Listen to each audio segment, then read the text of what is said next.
거룩하시고 자비로우신 하나님 아버지, 이 사순절 시간에 저희를 주님의 은혜 가운데로 부르시니 감사드립니다.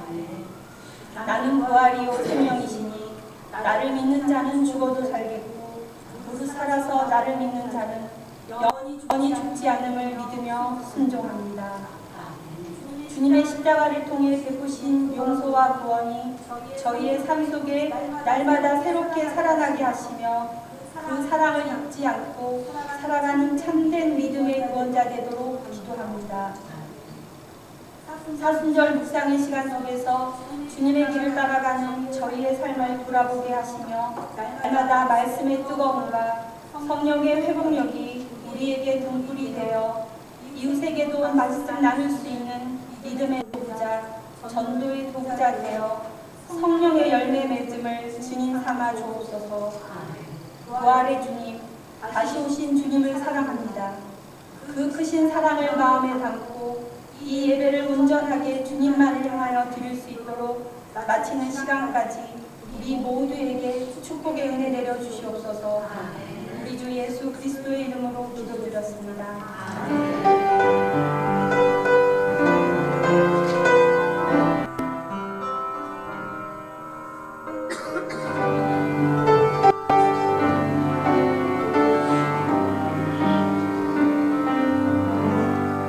오늘 성금요일 예배 오신 성도님들과 부모님들 환영하고 축복합니다.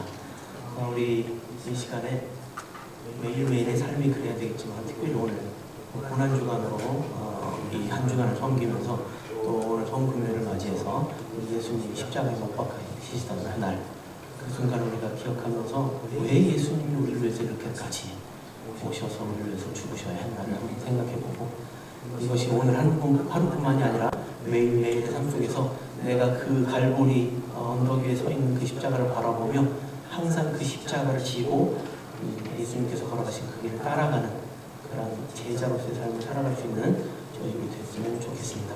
우리 함께 갈보리 산 위에 찬양하시며 우리 그 십자가를 한번 다시 한번 마음에 새겨보겠습니다.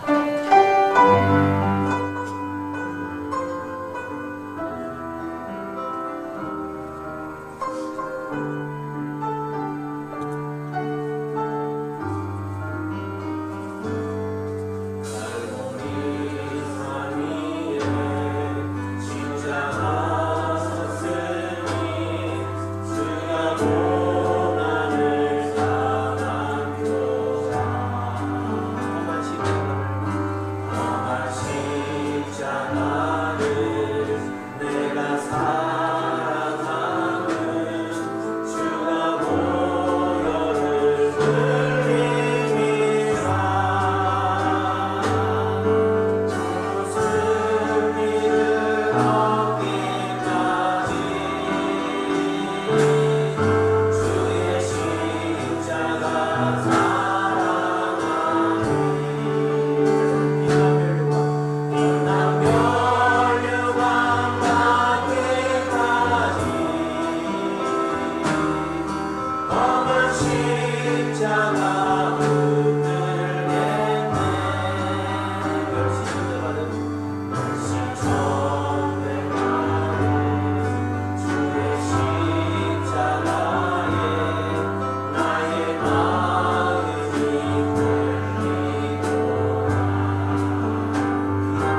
십자가 붙들겠네.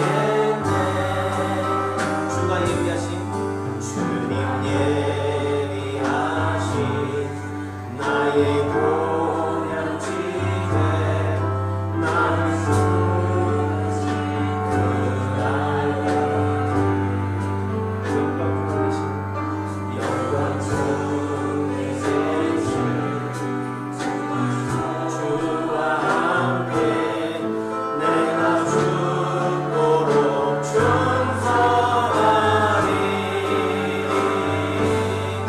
죄 무슨 일을 얻기까지 주의 십자가 사랑하리. 빛난 멸류관 받기까지 험한 십자가 붙들겠네.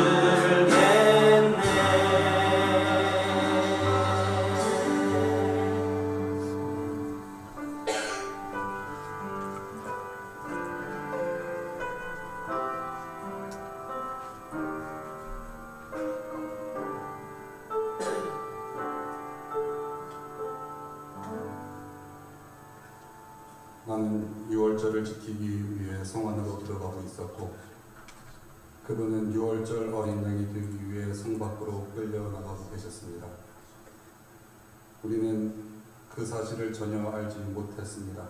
나는 예루살렘에서 유월절을 지키기로 마음먹고 1500마일 먼 거리를 여행해 왔습니다. 내가 예루살렘에 도착했을 때 도시는 내가 예상하지 못했던 놀라운 광경이었습니다. 군중은 지난 6월절보다 10배는 더 많았고 그들은 분노에 가득 차 있었습니다. 사람들은 계속해서 예수라는 이름을 외치고 있었습니다. 어떤 이들은 울고 있었습니다. 로마 병사들은 사람들을 밀어내고 있었고 형체를 알아볼 수 없을 정도로 피투성이가 되는 한 사람이 등에 들보를 쥐고 거리를 지나가고 있었습니다. 병사들은 그를 해골의 장소 골고다로 끌고 가고 있었습니다. 내가 그 분노의 외침 그리고 수많은 울음소리를 이해하려고 했을 때 한 로마 병사가 나를 붙잡았습니다. 그는 나를 군중 속에서 덥석 끌어내어 이 사람의 십자가를 지라고 명령했습니다. 유월절을 지키기 위해 먼 길을 여행해 왔는데 만약 내가 그의 십자가를 지다가 그의 피가 내 옷에 묻기라도 해서 내가 부정해진다면 절기에 참여하지 못하게 될 것이라는 생각이 스쳐 지나갔습니다. 그러나 로마인들은 우리보다 위에 있는 사람들이었습니다. 그들은 나에게 어떤 짐이라도 억지로 지게 할 수 있는 로마 병사였던 것이었습니다. 나는 얼어붙었습니다. 어떻게 할지 몰랐습니다. 그때 나는 그분을 보았습니다. 이 모든 소란의 이유를 보았습니다. 자신을 하나님의 아들이라고 주장한 그 사람을 말입니다. 나는 내 두 눈으로 그분을 보았고 시선을 뗄 수 없었습니다. 그분의 몸은 형체로 알아볼 수 없을 정도로 훼손되어 있었습니다. 마치 두들겨 맞은 살덩이가 겨우 서 있는 것 같았습니다. 그때 그분의 눈과 나의 눈이 마주쳤습니다.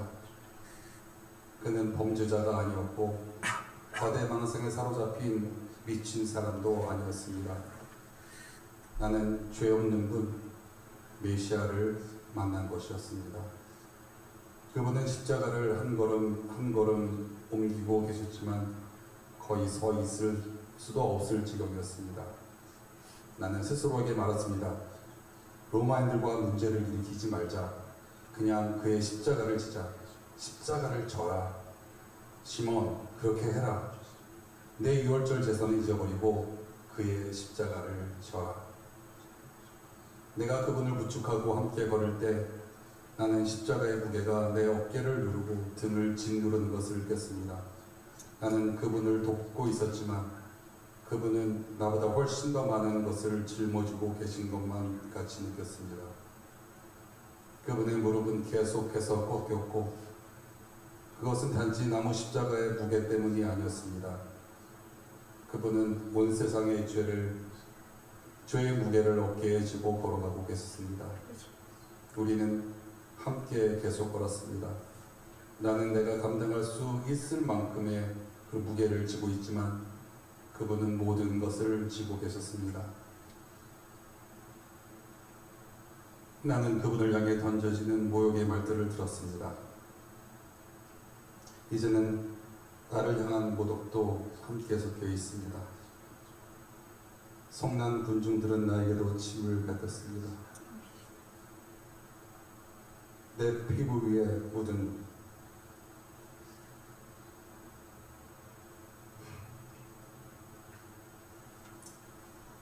그분의 피를 느꼈습니다.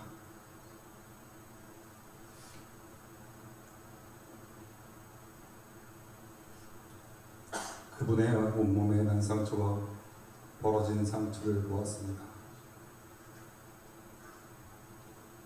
가시관이 그분의 머리를 억지로 눌려 쓰여져 있었고 그의 피는 눈으로 흘러내리고 있었습니다. 사람들은 조롱했습니다. 하늘에 계시는 내 아버지는 어디 계시냐? 예수여, 예언해 보아라. 이 거짓말쟁이야. 로마 병사와 군중들은 그분을 강도리로 끌고 가 십자가에 눕히고 손과 발에 못을 박은 후 들어올렸습니다. 나는 그분이 6시간 동안 거기에서 매달려 숨을 쉬기 위해 겨우 몸을 들어올리며 몸부러치는 모습을 보았습니다. 내 손은 그분의 피로 물들어 있었습니다. 나는 그분의 피가 나를 더럽게 만들까봐 두려워했으나 사실 그분의 피가 나를 깨끗하게 만들었음을 알게 되었습니다. 마지막 숨을 내쉬며 그분은 헐떡였습니다. 그리고 돌아가셨습니다. 그날 나는 예수의 십자가를 대신 들고 갔습니다. 그리고 예수님은 죽으셨습니다. 바로 나의 십자가 위에서 말입니다.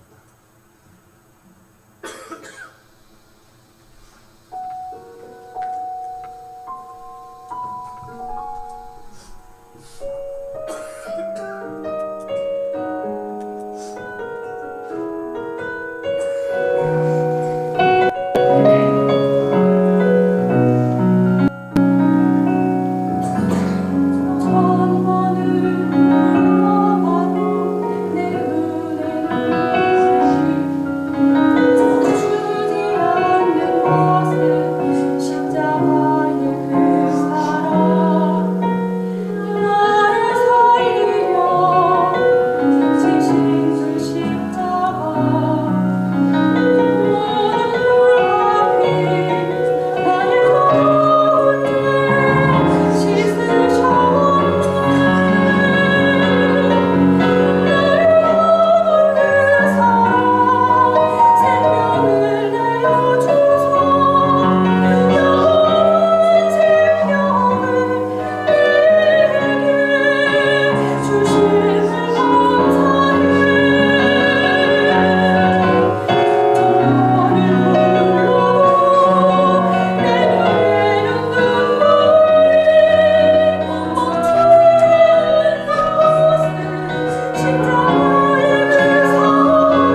십자가를 지고 올라오실 때 그곳에 있었던 사람입니다.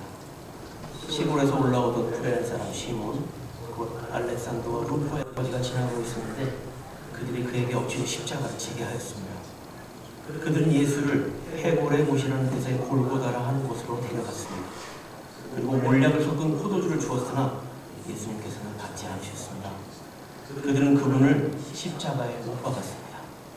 그들은 그분의 옷을 나누어 가지려고 제비를 뽑아 각 사람이 무엇을 가질지 정했습니다.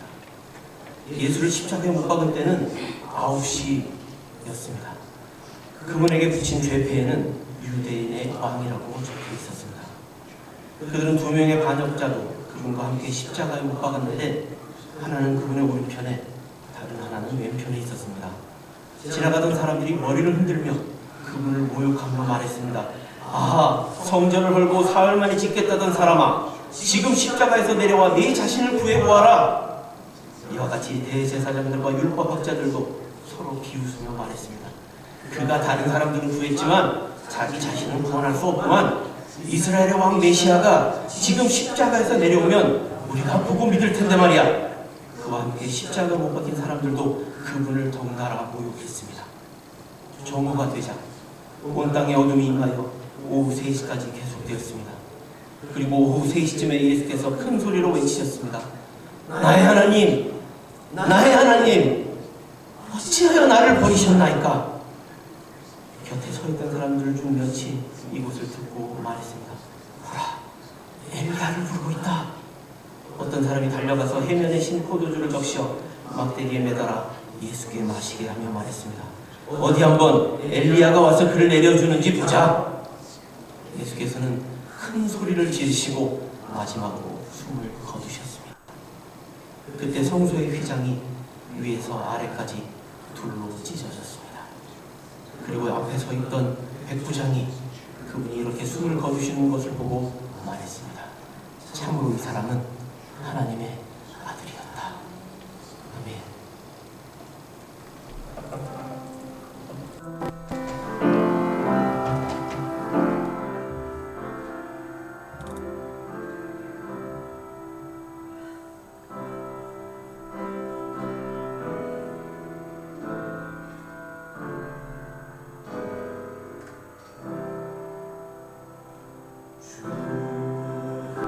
주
매일매일 그렇지만 오늘은 특별히 더 십자가를 볼 때 마음이 정말 뜨거워지는 그런 성금요일입니다.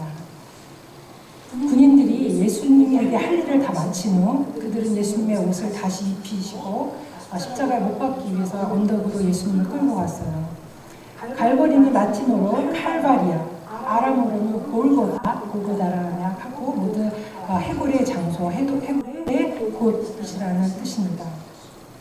갈보리는 사실 빌라델 궁전에서 약 0.5km밖에 떨어지지 않는 그렇게 먼 거리는 아니었어요. 그러나 예수님께서 매우 약해진 상태셨고 십자가의 무게까지 지고 계셨기 때문에 그곳까지 가는 데는 상당한 시간이 걸렸을 것입니다. 게다가 그들은 결코 지름길로 가지 않고 갈보리까지 가장 먼 길로 끌려갔습니다. 이것은 길가에 서 있는 사람들로부터 더 많은 고통과 더 큰 괴로움, 더 많은 학대와 고문, 더 큰 모욕을 당하도록 하기 위한 것이었습니다. 예수님을 고발하는 제목, 곧 유대인의 왕이라는 문구가 적힌 표지판이 예수님보다 앞서 길 위에 들려져 있습니다. 그게 나중에 예수님 못 박히셨을 때 그 위에 십자가에 붙여졌죠. 마태복음, 마가복음, 누가복음 이 세 복음서에서는 우리 구레네 사람 시몬이라는 사람이 예수님의 십자가를 함께 지는 것을 보았다는 기록을 우리가 읽을 수 있습니다. 복음서를 읽어보면 그 사람에 대해 알려진 것이 매우 적어요. 그는 북아프리카에 있는 도시 구레네 출신이었고 아마도 유월절을 지키기 위해서 예루살렘을 방문했을 것입니다. 우리는 그가 시골에서 예루살렘으로 들어오는 길에 있었으며 루포와 알렉산더의 아버지였다는 것, 그리고 또 그날 길을 가던 다른 사람과 너무나 비슷하게 마찬가지로 단지 그 길을 걸어가고 있었을 뿐이라는 것을 우리는 알 수 있습니다. 우리는 시몬이 유월절을 축하하게 되어서 매우 기뻤을 거라고 상상할 수 있어요. 이 축제는 약 7일 동안 계속되었고 좋은 음식과 음료, 음악과 이야기 그리고 새롭게 만나는 사람들로 가득 찬 그런 시간이었을 것입니다. 그는 예루살렘에서 유월절을 지키게 된 것을 매우 행운이거나 특권이라고 느꼈을 것 같아요. 그러나 그가 그곳에서 만나게 될 사람 가운데 한 사람이 나사렛 예수, 곧 유대인의 왕이라 불리우는 분일 것이라고는 아마 상상하지 못했을 것입니다. 예수님을 만나기 그 순간 전까지는 시몬은 아마도 매우 기쁘고 들뜬 마음이겠죠. 그러나 예수님께서 그 순간에 이르기까지 보내신 그 날들은 전혀 달랐습니다. 예수님은 성금요일 The Week of Passion Week에서 예수님은 배신을 당하셨죠. 경비병들에게 체포를 당하셨죠. 제자들에게 부인당하셨죠. 군인들에게 조롱을 받으셨습니다. 죄가 없으셨지만 재판을 받고 유죄 판결을 받으셨어요. 예수님은 고문을 당하고 채찍질을 당하고 모욕적인 말로 들으면서 가시관을 스쳤습니다. 결국 자신의 십자가를 지고 가다가 감을 받으셨습니다. 이 길은 피와 고통 그리고 상상할 수 없는 괴로움으로 가득한 여정이었습니다. 로마 군인들이 시몬에게 예수님과 함께 십자가를 지도록 강요했다는 것이 성경에 적혀 있어요. 누가복음에는 그들이 그를 붙잡아서 끌고 와서 십자가를 그의 어깨에 지웠다고 기록되어 있습니다. 시몬은 갈보리에 가는 길에 서 있었고 그 길은 예수님이 걸어가셨던 바로 그 같은 길이었던 것입니다. 누구에게도 쉬운 길은 아니었죠. 만약 시몬이 며칠만 더 일찍 그 자리에 있었더라면 사람들이 호산나! 주의 이름으로 오시는 이여 복이 있도다 라고 기쁨으로 외치던 그 군중의 소리를 들었을지도 모릅니다. 그러나 그가 서 있던 그날에는 군중이 돌변하여 그를 십자가에 못 박혀 죽어라, 죽이라 라고 외치고 있었던 것이죠. 그 자리에 있었던 시몬은 군인들에게 붙잡혀 갑자기 예수님의 바로 옆으로 들어가게 되었어요. 예수님의 목소리를 들을 만큼 가까이, 신음소리를 들을 만큼 가까이, 땀 냄새를 맡을 만큼 가까이, 피를 느낄 만큼 가까이 예수님의 임재 가운데 있었습니다. 성경에서 시몬의 이름은 그 이후에 다시는 언급되지 않습니다. 많은 신학자들이 그의 아들 루포가 왜 마가복음에 언급되었는지에 대해서 추측해왔고 혹시 로마서 16장 13절에 등장하는 초대교회의 루포와 같은 인물이 아닐까 생각하기도 합니다. 누가 알겠습니까? 어쩌면 그러면 그렇게 중요한 일이 아닐지도 모르죠. 더 중요한 질문은 이것입니다. 그날 십자가를 함께 지는 것을 도왔던 그 사건 때문에 시몬의 삶이 변화되었을까요? 예수님의 피를 가까이에서 경험했던 그 길 위에서 그의 삶이 바뀌었을까요? 제 개인적인 생각으로는 분명히 바뀌었을 것이라고 믿습니다. 예수님을 만나는 것은 삶을 변화시키기 때문입니다. 그것이 2000년 전이든 오늘이든 예수님을 만나는 것은 사람의 삶을 변화시킵니다. 중요한 것은 단지 그 만남 자체만이 아니죠. 그 만남 이후가 중요합니다. 왜냐하면 예수님을 만난 후에는 사람이 변하게 되기 때문입니다. 더 이상 이전과 같지 않아요. 그렇다면 그 변화 이후에 우리는 무엇을 해야 할까요? 예수님을 한번 만나는 것으로 여러분은 만족하십니까? 아니면 계속해서 예수님께 나아가기를 원하십니까? 인생의 길에서 예수님과 가까이 동행하기를 원하세요? 이제 예수님께서 우리의 짐을 함께 져주시는 그 길에서 말입니다. 처음에는 시몬이 억지로 예수님의 인재 속으로 들어가게 되었다는 것은 사실입니다. 그러나 그는 분명히 그 후에 무슨 일이 일어났는지 보려고 남아있었을 것 같아요. 그는 분명 예루살렘에 머물면서 부활의 소식을 들었을 것입니다. 그는 분명 예수님의 인재 가운데 머무르기를 선택했을 것입니다. 여러분은 예수님의 인재 가운데 머무르기를 선택하고 계신가요? 누가복음에서 이 장면을 기록할 때 그들이 십자가를 시몬에게 지워 예수님 뒤에 지게 했다고 정확하게 기록하고 있습니다. 이 사실이 누가복음만 기록되어 있다는 것은 정말 흥미롭죠. 왜 군인들은 그에게 그렇게 하도록 했을까요? 왜 예수님 앞이 아니라 뒤에서 걷게 했을까요? 만약 시몬이 앞에서 걸었다면 갈보리까지 가는 길이 훨씬 빨랐을 것이라는 의견도 있습니다. 시몬이 속도를 정하고 예수님을 뒤에서 끌고 가게 되었을 수도 있었기 때문이죠. 그러나 실제로는 예수님이 길을 이끄셨어요. 시몬은 십자가를 지고 예수님의 속도를 따라갔고요. 예수님이 이끄시는 방향으로 따라갔습니다. 마가복음 8장에서 예수님께서 무리를 제자들에게 불러 말씀하셨습니다. 누구든지 나를 따르려고는 자기를 부인하고 자기 십자가를 지고 나를 따르라. 누구든지 자기 생명을 구원하고자 하면 잃을 것이요 누구든지 나와 복음을 위하여 자기 생명을 잃으면 구원하리라. 누가복음 9장 23절 누구든지 내 제자가 되려거든 자기를 부인하고 날마다 자기 십자가를 지고 나를 따르라. 너무나 많아요. 누가복음 14장 누구든지 자기 십자가를 지고 나를 따르지 않는 자는 내 제자가 될 수 없다. 구레네 사람 시몬은 이것이 실제로 무엇을 의미하는지를 보여주는 한 예가 됩니다. 그러나 솔직히 말해 십자가를 지고 싶어하는 사람은 아무도 없습니다. 그것은 쉽지 않기 때문입니다. 예수님을 따르는 것은 절대로 쉬운 일이 아닙니다. 때로 우리는 군중들에게 조롱과 모욕을 당할 수도 있죠. 십자가는 두렵고 무겁고 부담스럽습니다. 솔직히 말하면 십자가를 지지 않아도 된다면 사실 쉽고 좋겠다 생각할 때가 있죠. 만약 우리가 우리 자신의 속도를 앞서 버리며 십자가만 들고 예수님을 따르지 않는다면 그것은 예수님께서 우리에게 명하신 것이 아니라는 것을 아셔야 합니다. 날마다 자기 십자가를 지고 나를 따르라. 예수님께서 저와 여러분에게 지라고 하시는 십자가는 도대체 무엇입니까? 여러분은 지금 짊어지고 있는 짐의 무게에 눌러 힘드세요? 그 십자가의 무게가 너무 무겁습니까? 어쩌면 여러분이 지금 지고 있는 짐을 함께 져줄 누군가가 필요할지도 모르죠. 제가 대학생 시절에 성경 공부 인도자를 통해서 철로 역정을 처음 했어요. 혹시 철로 역정을 읽으신 분 있으시나요? 그때 저는 한국에 있었기 때문에 이 책을 한국어로 읽었고요. 그리고 약 10년 전에는 철로 역정을 아이들과 같이 준하와 예주와 같이 애니메이션 영화를 볼 기회가 있어서 봤고요. 또 3년 전에는 영어로 이 책을 다시 읽었습니다. 그리고 제가 여기 오기 전에 휴스턴 템플 영문 군인들 몇 분에게 이 책을 소개해서 돌려서 읽기도 했어요. 이 이야기는 존 bunyan이라는 그 작가가 쓴 것이고요. 어떤 남자, 이름이 크리스찬이에요. 크리스찬이라는 이름을 가진 한 남자가 자신의 죄와 등에 짊어진 짐 때문에 두려움과 부끄러움 속에서 살아가는 이야기를 담고 있습니다. 그런 구원을 얻기 위해 하늘 도서, 시온서, 여행을 떠나게 됐어요. 제가 기억하는 장면은 바로 이것입니다.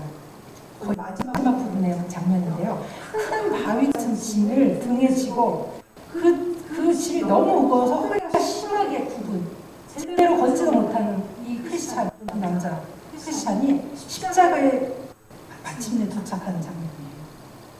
어린 독자를 위해서는 이렇게 쓰여 있어요. 그때 그는 단순한 나무 십자가를 보았습니다. 그것은 언덕 꼭대기에 서 있었고 그 아래에는 열린 무덤이 있었습니다. 크리스천이 십자가에 이르자마자 그의 짐은 갑자기 그의 등에서 떨어져서 땅에 떨어집니다. 그리고 언덕 아래로 떼굴 굴러내려가 열린 무덤 속으로 들어가서 다시는 보이지 않게 되었습니다.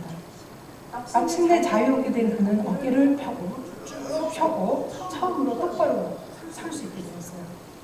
잠시 그 자리에 조용히 서서 자신의 짐을 영원히 가져가신 십자가 위에서 죽으신 그 분을 생각했습니다. 그리고 기쁨과 감사의 눈물이 그의 얼굴을 타고 흘러내렸습니다. 우리가 십자가로 나아갈 때요, 우리의 짐도 언덕 아래로 떨어져서 빈 무덤 속으로 쏙 들어갈 수 있다는 것을 믿으시는 여러분 되길 바랍니다. 그러나 이것이 이야기의 절정은 아닙니다. 우리는 내일 모레 주일, 그날에 어떤 일이 일어나는지 알고 있기 때문입니다. 그리고 철로 역정의 이야기를 계속 읽어보면 그 목표는 예수님과 함께 영원히 사는 거예요. 십자가에서 우리의 죄와 짐을 내려놓는 것은 우리 새로운 삶의 시작입니다. 예수님의 구속의 피를 통해서 하나님께서 우리를 위해 계획하신 삶으로 들어가는 기회인 것입니다. 여러분은 지금 죄의 무게, 짐의 무게 때문에 힘들어하고 있습니까? 여러분 짊어진 것 때문에 혹시 부끄러우세요? 십자가의 날에 구레네에 산 시몬은 예수님 쓰러질 만큼 무거운 십자가를 지실 때 그 무게를 덜어드렸어요. 그러나 예수님께서 갈보리로 가는 이 길을 걸어가셨기 때문에 이제 우리가 그분께 나아갈 수 있는 거예요. 갈보리로 가는 길. 그것은 우리가 예수님을 만날 수 있는 것입니다. 그분의 임재 안으로 들어갈 수 있는 것입니다. 이제 십자가를 지고 그분을 따르기로 선택할 수 있는 그 곳입니다. 그곳에서 우리는 우리의 불안과 걱정과 염려를 내려놓을 수 있습니다. 마치 크리스찬이 십자가에 도달했을 때 그 짐의 모든 무거운 짐이 벗겨져서 언덕 아래로 떼굴떼굴 굴러나가고 허리를 쫙 폈던 크리스찬처럼 우리도 그렇게 되는 거예요. 이제 굽어진 등과 허리와 어깨를 쫙 펴고 똑바로 서서 하나님께 우리에게 준비하신 삶으로 걸어 들어갈 수 있습니다. 그것은 곧 부활, 그리고 그분이 주시는 영원한 생명.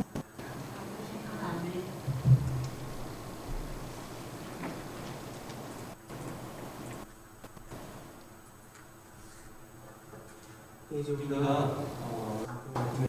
예배를 마치시고 오늘 다른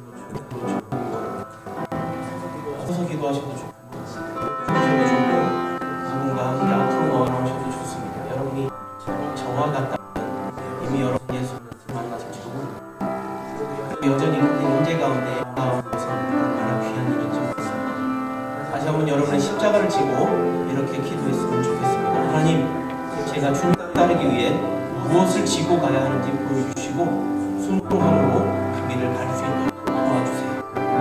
어쩌면 여러분의 짐을 다시 이곳에 내려놓고 싶고 모릅니다. 죄를 내려놓고 염려를 내려놓고 불안을 내려놓고 다시 당당히 일어나 하나님께서 여러분에게 준비한 삶으로 나아가기를 원하십니다. 갈보리로 향하는 이 길이 우리 각자에게 무엇을 의미하는지 묵상하며 우리 함께 기도하도록 하겠습니다. 함께 기도할까요?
Major Julie's still recovering from an infection, so get a bit of infection. But I want to encourage everyone afterwards to come and enjoy refreshments together. Let us pray. Lord, our hearts hurt tonight. We remember your pain, your suffering. Lord, it was ours, but you bore it for us out of your great love. Lord, thank you for the cross, means of salvation. Lord, we look forward to Sunday as we celebrate our risen Lord and Savior. Be with us, Lord. In your name we pray.